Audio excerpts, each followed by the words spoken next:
All right, for the area of a triangle, we discussed that, okay, the area of a rectangle is the base times the height. Well, a triangle, if you look at it, we can actually create a triangle using a rectangle. So I'm going to cut this rectangle in half. And if you notice, what I just created was two triangles.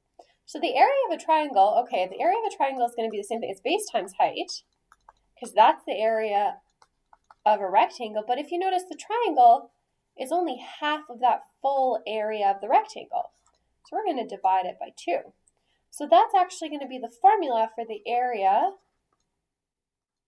of a triangle.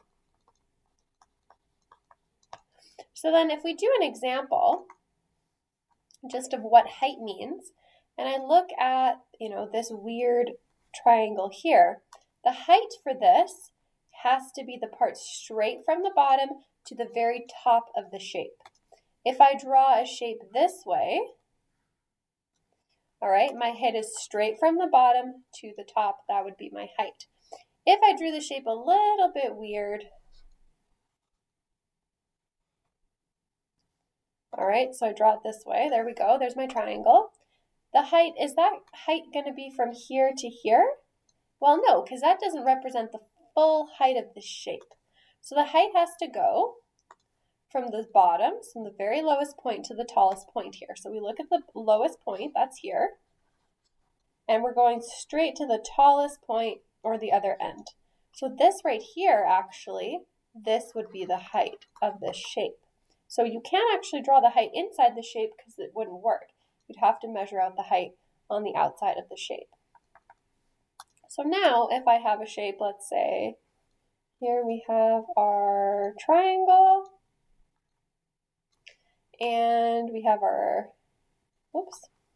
we have our measurement here, and that's going to be 8 centimeters. And then we have our measurement here, that's going to be 10 centimeters.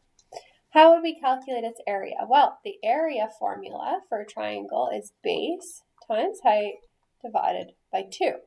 So if we look, our base is going to be 10 centimeters times our height, and our height is given to us, right? It's straight from the bottom, straight to the top. It's going to be 8 centimeters. And then we're going to divide that by 2.